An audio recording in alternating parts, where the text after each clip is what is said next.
नमस्कार, मैं हूं अवंतिका श्रीवास्तव। बंसल न्यूज की खास पेशकश में आपका स्वागत है। मकर संक्रांति का महापर्व बड़े ही धूमधाम से मनाया जाता है और इस साल क्या खास रहने वाला है, किन राशियों के लोगों को क्या खास सौगात देने वाला है, यही सब जानने के लिए आज हमारे साथ स्टूडियो में मौजूद है पंडित अरविंद तिवारी जी, जो हमें बताएंगे कि इस बार संक्रांति पर क्या खास है। पंडित जी, आपका बहुत बहुत स्वागत है बंसल न्यूज पर। बंसल न्यूज़ के सभी दर्शकों को मेरा बहुत बहुत नमस्कार और हमारे सभी मित्रों को मकर संक्रांति और उत्तरायण पर्व की बहुत बहुत शुभकामनाएं। चलिए, अब चर्चा की हम शुरुआत करेंगे। सबसे पहले पंडित जी, आपसे जानना चाहेंगे कि मकर संक्रांति का त्योहार क्यों मनाया जाता है, इसका कितना बड़ा महत्व है। बहुत सुंदर प्रश्न है आपका और मैं हमारे सभी दर्शकों को बताना चाहूँगा। देखिए, हमारे देश में कुल 12 संक्रांतियाँ हम लोग मनाते हैं और संक्रांति का तात्पर्य होता है कि सूर्य जिस राशि में प्रवेश करता है उस राशि के हिसाब से हम संक्रांति मनाते हैं। और मकर संक्रांति का सबसे ज़्यादा महत्व इसलिए है क्योंकि इस दिन सूर्य अपने बेटे के घर यानी बेटे की राशि यानी शनि की राशि मकर राशि में प्रवेश करते हैं।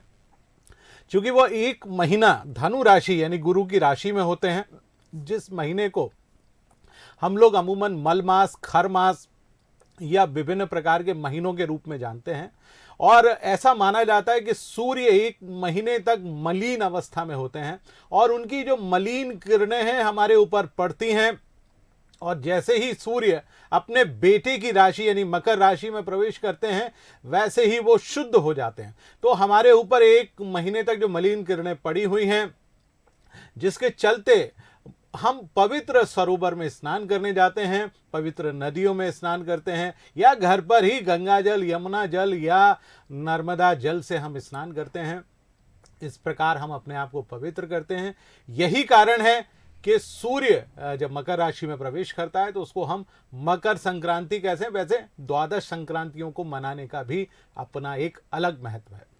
बिल्कुल, यानी कि काफी बेहतरीन रूप से हमें पंडित जी ने समझाया कि आखिर क्यों ये त्योहार मनाया जाता है। और आगे बढ़ते हैं, अब शुभ मुहूर्त के बारे में भी मैं चर्चा करना चाहूंगी। कौन सा ऐसा मुहूर्त है जिसमें पूजा करने से सबसे ज्यादा फल की प्राप्ति होगी। बिल्कुल, देखिए, मकर संक्रांति चूंकि मनाया जाएगा तो आप मकर संक्रांति के पर्व पर सुबह प्रातः काल ही स्नान करने का मुहूर्त होता है। लेकिन जो सबसे बेहतर मुहूर्त है वो दोपहर में 2:43 से शाम को 5:45 के बीच में है। तो आप इस दौरान पूजा पाठ, पूजा अर्चना कर सकते हैं। हालांकि मकर संक्रांति थोड़ा देर से आ रही है, जो कि 15 तारीख को भी मनाई जाएगी, लेकिन चूंकि मुख्य पर्व 14 तारीख को ही मनाया जाएगा। इस दिन सूर्य मकर राशि में प्रवेश कर रहे हैं।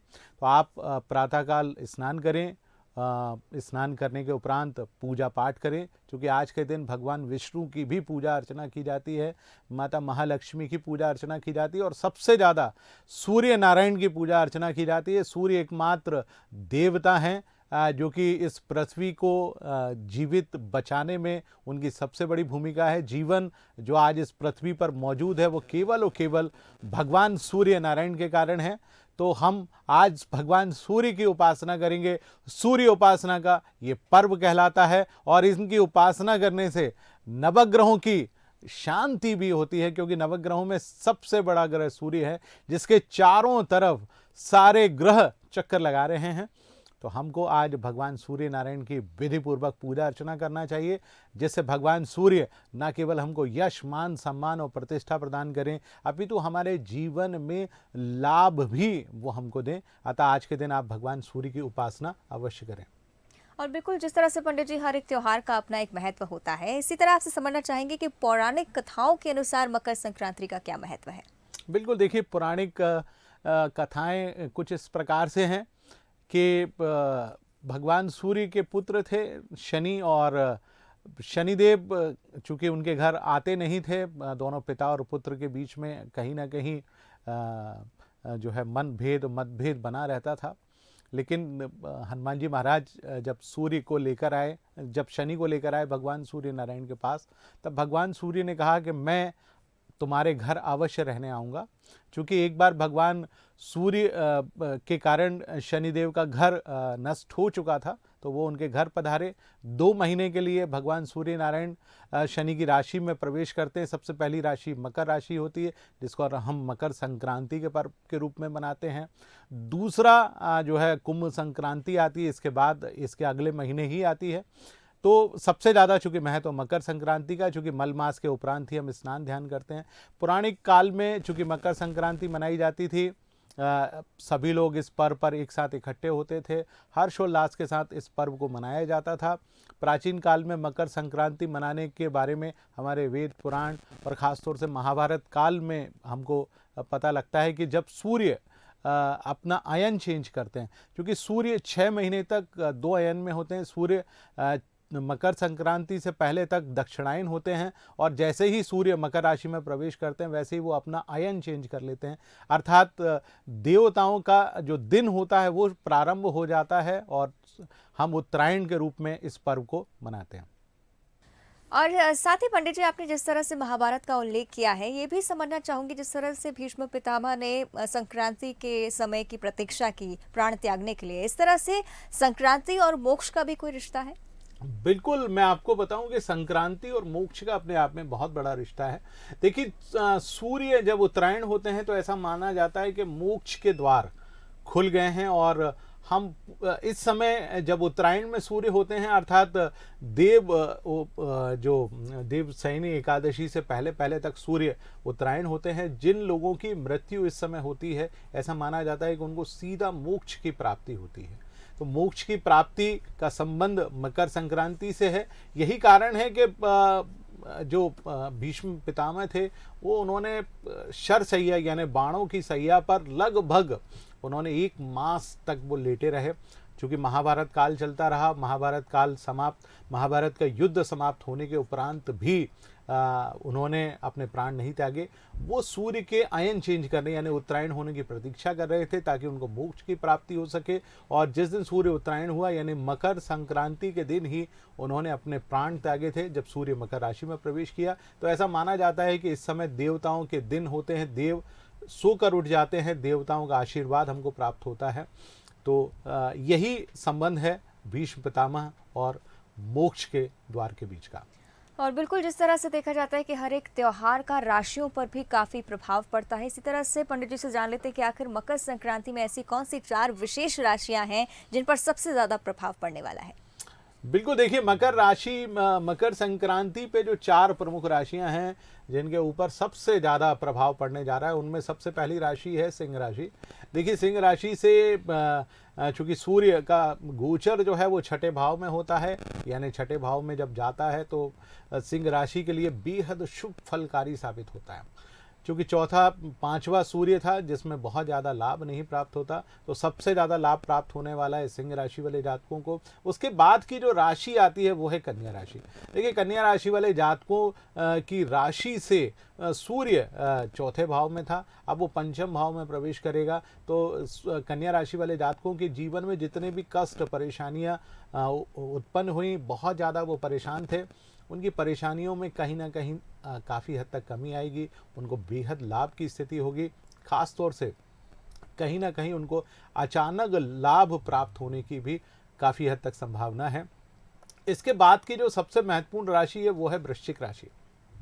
देखिए, वृश्चिक राशि से कहीं ना कहीं सूर्य जो था वो 2य भाव में चल रहा था, धनु राशि में था, और आप उसको देखेंगे कि सूर्य के धनु राशि में रहने के चलते वृश्चिक राशि वाले जातकों को उतना लाभ नहीं मिल पा रहा था। लेकिन जैसे ही सूर्य मकर राशि में प्रवेश करेंगे, वृश्चिक राशि वाले जातकों को काफ़ी हद तक लाभ की प्राप्ति होगी, उनके लिए बेहद शुभ समय प्राप्त होगा। क्योंकि वृश्चिक राशि के हिसाब से सूर्य कर्मेश होता है, और कर्मेश का 3य भाव में प्रवेश करना वृश्चिक राशि वाले जातकों के लिए बेहद शुभ और लाभकारी साबित होगा। तो मेरा मानना है कि वृश्चिक राशि वाले जातकों के लिए भी ये मकर संक्रांति बेहद शुभ फलकारी साबित होगी। और इसके बाद जो सबसे ज़्यादा फलकारी होगी वो मकर राशि वाले जातकों के लिए होगी। देखिए, मकर राशि से सूर्य का गोचर 1 महीने से धनु राशि में था, जिनके लिए बहुत परेशानियां थीं, लेकिन मकर राशि वाले जातकों के लिए यह समय बेहद लाभकारी साबित होने वाला है। तो इन 4 राशियों वाले जातकों के लिए तो विशेष फलकारी है। मैं बाकी राशियों वालों को भी बता देता हूं उनके लिए किस प्रकार से लाभ रहेगा। तो सबसे पहले मैं बता देता हूं कि मेष राशि वाले जातकों के लिए यह कैसा परिवर्तन रहेगा। देखिए, मेष राशि से सूर्य का गोचर अब दशम भाव में होगा, तो मेष राशि वाले जातकों के लिए यह मकर संक्रांति बेहद शुभ फलकारी होगी। वहीं बात करते हैं वृषभ राशि वाले जातकों के लिए, तो देखिए वृषभ राशि से अभी तक सूर्य अष्टम भाव में था और सूर्य का गोचर अब नवम भाव में होगा, तो वृषभ राशि वाले जातकों के लिए बहुत शुभ फलकारी साबित होगा। यश मान सम्मान की प्राप्ति होगी, कार्य क्षेत्र में लाभ प्राप्त होगा, मन बेहद प्रसन्न बना रहेगा।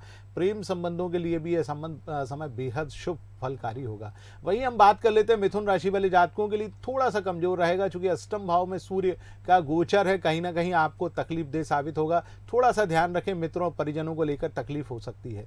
वहीं हम बात कर लेते हैं कर्क राशि वाले जातकों के लिए, तो कर्क राशि वाले जातकों के लिए समसप्तम भाव में सूर्य का गोचर प्रेम संबंधों, वैवाहिक संबंधों और यदि आप व्यापारिक क्षेत्र में कार्य कर रहे हैं तो उनके आपके लिए यह बहुत शुभ फलकारी नहीं है। देखिए, जहां तक प्रश्न है कन्या राशि वाले जातकों का, तो कन्या राशि वाले जातकों के लिए यह पर्व बेहद शानदार रहने जा रहा है। कन्या राशि से चौथा जो सूर्य था पंचम भाव में प्रवेश करेगा। सूर्य के पंचम भाव में प्रवेश करते से ही शिक्षा और अन्य कार्यों में कन्या राशि वाले जातकों के लिए बहुत शुभ फल अवश्य प्राप्त होने जा रहा है। वहीं हम बात कर लेते हैं तुला राशि वाले जातकों के लिए, तो तुला राशि वाले जातकों के लिए ये शुभ फलकारी नहीं है, क्योंकि चौथे भाव में सूर्य का गोचर है। वहीं धनु राशि वाले जातकों के लिए सामान्य रहेगा, क्योंकि धनु राशि से द्वितीय भाव में सूर्य का गोचर है। सामान्य फलकारी है। घर को लेकर कुछ परेशानी हो सकती, घरेलू जिम्मेदारियां कुछ आपको बढ़ सकती हैं, लेकिन सामान्य फलकारी अवश्य रहेगा। वहीं हम बात कर लेते हैं कुंभ राशि वाले जातकों के लिए, तो थोड़ा सा कमजोर रहेगा, क्योंकि सूर्य आपकी राशि से 12वें भाव में है, थोड़ा ध्यान रखें। वहीं बात कर लेते हैं हम मीन राशि वाले जातकों के लिए, तो मीन राशि वाले जातकों के लिए सामान्य फलकारी होगा, कहीं ना कहीं आपको अचानक आय अवश्य करा सकता है। बिल्कुल, चलिए, जिस तरह से पंडित जी ने बता दिया है कि एक एक कर किस तरह से किस राशि पर प्रभाव पड़ेगा, और आगे हम चर्चा को बढ़ाएंगे, जानेंगे किस तरह से मकर संक्रांति दान का पर्व माना जाता है। ऐसा कहा जाता है मकर संक्रांति पर दान करने का काफ़ी बड़ा महत्व होता है। किन चीज़ों का दान करने से विशेष फल की प्राप्ति होगी? देखिए, मकर राशि में मकर संक्रांति में ख़ास तौर से दान किया जाता है। देखिए, ये पर्व ही दान का पर्व माना जाता है, और ख़ास तौर से मैं आपको बताऊं कि इस दिन तिल का दान किया जाता है। तिल, चूँकि इन दिनों में ठंड पड़ती है और कई जगह तो शीत लहर होती है, तो आज के दिन तिल का दान भी किया जाता है, तिल को खाया भी जाता है। इसके साथ साथ अन्न का दान भी किया जाता है, ख़ास तौर से गेहूं का दान, चावल का दान, जौ का दान, और इसके अलावा जितने भी प्रकार के खाद्यान्न हो सकते हैं आप उन सभी का दान कर सकते हैं। इसके साथ साथ आज के दिन तिल लगाकर स्नान भी किया जाता है। सुबह आप प्रातःकाल अपने शरीर पर तिल का उपटन लगाएं, तिल के तेल को लगाएं, और तिल को आज स्नान करने के बाद भगवान को भोग लगाकर आप स्वयं भी तिल के लड्डू या तिल से बनी हुई बर्फी या तिल से बने हुए खाद्यान्न को आप भोजन में सेवन भी कर सकते हैं। बिल्कुल, साथ ही आपने जिस तरह से बताया कि दान का एक विशेष महत्व है और तिल का काफ़ी विशेष महत्व है, इसके बारे में विस्तार से समझना चाहूँगी। आखिर क्यों तिल को इतना ज़्यादा महत्व दिया जाता है इस दिन? बिल्कुल, देखिए, तिल को महत्व देने के पीछे का कारण ये है कि तिल का दान, चूँकि शनि से जुड़ा हुआ है तिल, और यदि आप तिल का दान करते हैं तो शनि से जुड़ी हुई समस्याएं आपके जीवन में समाप्त होती हैं। चूँकि अमूमन बहुत सारे लोगों पर शनि अशुभ प्रभाव डालता है, और सूर्य और शनि इस समय सूर्य शनि की राशि में प्रवेश करते हैं, तो आप तिल का दान करेंगे तो शनि से जुड़ी हुई समस्याएं दूर होंगी। तिल में अपने आप हमारे शरीर को गर्म रखने की एक क्षमता होती है, तो इस समय तिल को खाया भी जाता है, तिल का दान भी करते हैं, और तिल को शरीर पर उपटन के रूप में पूरे माह भर लगाने की भी हमारे यहाँ कहा जाता है। बिल्कुल, साथ ही अब पूजा विधि पर भी हम नजर डाल लेते हैं। आखिर किस तरह से भगवान सूर्य की पूजा की जाए कि विशेष फल की प्राप्ति हो?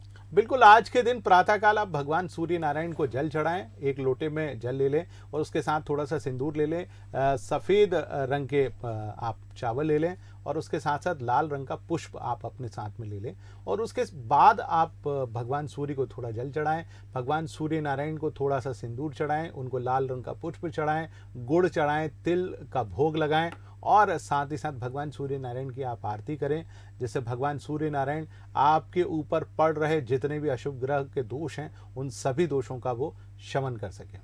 इसके साथ ही पंडित जी, वस्त्रों का दान काफी अहम माना जाता है। कोई ऐसा विशेष रंग जिसके वस्त्र दान करने से फल की प्राप्ति होगी? बिल्कुल, मैं आपको बताना चाहूँगा और हमारे सभी दर्शकों को बताना चाहूँगा, यदि आज आप काले रंग के वस्त्र, काले कंबल या ऊनी वस्त्रों का आप यदि दान करते हैं, तो ये दान अपने आप में राहु, शनि और विभिन्न प्रकार के अशुभ ग्रहों की अशुभता को आपके ऊपर से दूर करेगा। और ख़ास तौर से काला कंबल यदि आप दान करेंगे, तो इसका दान हमारे धर्म में बेहद शुभ माना गया है।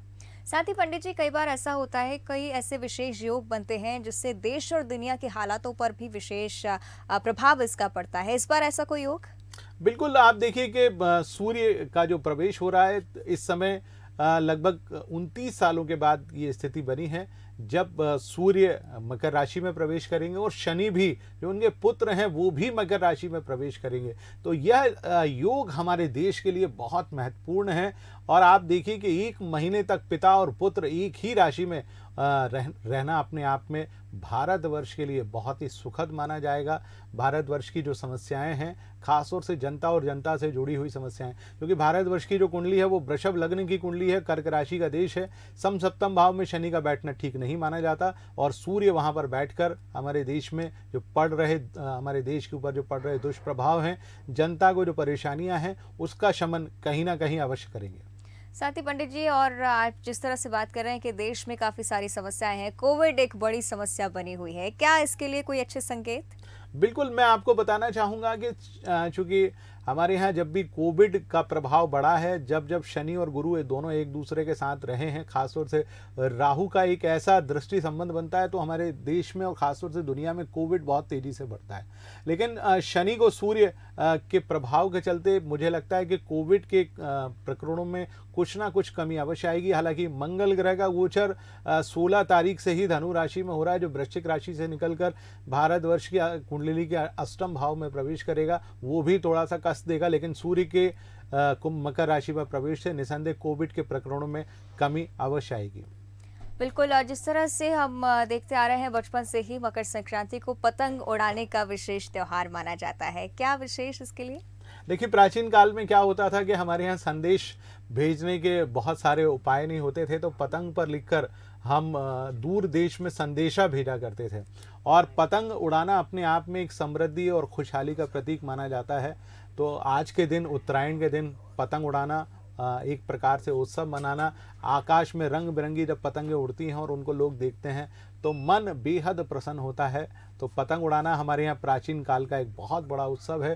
पहले पतंग से संदेशे भेजते थे, आजकल तो खैर मोबाइल और व्हाट्सएप और SMS जैसी चीज़ें हो गई हैं, लेकिन आज भी पतंग उड़ाना हमारे यहाँ हर्षोल्लास का विषय माना जाता है। चलिए पंडित जी, अब आगे बात कर लेते हैं कि किस तरह से इस त्योहार का या सूर्य का मकर राशि में प्रवेश करने से देश और दुनिया पर किस तरह का प्रभाव पड़ेगा। देखिए, देश और जब भी किसी बड़े ग्रह का राशि परिवर्तन होता है तो उसका अपने आप में पूरी दुनिया पर बहुत प्रभाव पड़ता है। देखिए, सूर्य अपने आप में एक बहुत बड़ा ग्रह है और ख़ास तौर से जब सूर्य शनि की राशि में प्रवेश करता है, तब आप मानकर चलिए कि एक बहुत बड़ा राशि परिवर्तन है। चूँकि धनु राशि में जब सूर्य का गोचर होता है, उस समय की जो परिस्थितियां होती हैं वो बहुत शुभ नहीं मानी जाती। लेकिन मकर राशि में प्रवेश करते से ही आप देखेंगे दुनिया में बहुत सारे परिवर्तन आते हैं। धनु राशि में जब तक सूर्य होता है, बहुत सारी घटनाएं हमारे यहाँ देश और दुनिया में होती हैं, बड़े बड़े भूकंप आते हैं, बहुत सारी चीज़ें होती हैं। लेकिन मकर राशि में प्रवेश करते से ही देश में कहीं ना कहीं एक सुखद बयार आती है। सबसे महत्वपूर्ण चीज़ जो होती है, शीतलता में एक प्रकार से कमी आती है। बहुत सारी जगह जहाँ पर बर्फ़ गिर रही है या जहाँ पर बहुत हम जीवन को जीने के लिए हमको सूर्य की आवश्यकता है, गर्मी की आवश्यकता है, तो वो हमारे लिए जो सूर्य की ऊर्जा की आवश्यकता है वो हमको प्राप्त होती है। देखिए, दुनिया में जो परिवर्तन आएगा वो कुछ इस प्रकार से आएगा। सूर्य का मकर राशि में प्रवेश होने से दुनिया में जितनी भी जो औद्योगिक गतिविधियां हैं वो कहीं ना कहीं बढ़ जाती हैं। देश विभिन्न हमारे भारतवर्ष के जो संबंध है, खासतौर से वैदेशिक संबंध है, उनमें कहीं ना कहीं एक नई ऊर्जा आने की संभावना दिखाई देती है। इसके अलावा मैं आपको बताऊं, खास तौर से यूरोप, जहां पर ये कोरोना बहुत तेज़ी से फैला हुआ है, वहां पर कोरोना के प्रभाव में कहीं ना कहीं सूर्य के मकर राशि में प्रवेश करते से ही कमी अवश्य आने की संभावना है। अमेरिका जो लैटिन अमेरिकी देश हैं, जहां पर भी वो कोरोना के प्रभाव से बहुत ज़्यादा परेशान हैं, जहां रोज़ कम से कम 10 लाख से ज़्यादा मामले वहां पर प्रतिदिन कोरोना के आ रहे हैं। मुझे लगता है कि सूर्य के मकर राशि में प्रवेश करते से ही कोरोना संबंधी प्रभावों में कहीं ना कहीं कमी आएगी। सबसे ज़्यादा महत्वपूर्ण चीज़ जो हम बात कर सकते हैं, भारत के जो वैदेशिक संबंध, खासतौर से भारत के पड़ोसियों से जो संबंध हैं, वो कहीं ना कहीं थोड़े से बेहतर अवश्य होंगे सूर्य के मकर राशि में प्रवेश करने से। और सबसे ज़्यादा महत्वपूर्ण बात जो है वो इस प्रकार से है, भारतवर्ष की कुंडली को यदि आप बहुत ध्यान से देखते हैं तो भारतवर्ष की कुंडली में चौथा भाव जो कि जनता का भाव है, जहां पर जो राशि बैठी हुई है वो सिंह राशि है और उसका स्वामी ग्रह सूर्य का मकर राशि में प्रवेश करना भारतवर्ष की जनता के लिए एक बेहद सुखद साबित होने जा रहा है। कुल मिलाकर यह मकर संक्रांति भारत और पूरी दुनिया के लिए बहुत ही शुभ फलकारी साबित होने जा रही है। बिल्कुल पंडित जी, हम भी आशा करते हैं कि इसी तरह से शुभ फल की प्राप्ति हो कि इस त्योहार के दिन। और काफ़ी सारी जानकारी आपने हमारे साथ साझा की, बहुत बहुत धन्यवाद जुड़ने के लिए। नमस्कार। और इसी के साथ हमारी इस खास पेशकश में फिलहाल इतना ही। बंसल न्यूज़ की पूरे परिवार की तरफ से आपको शुभ संक्रांति।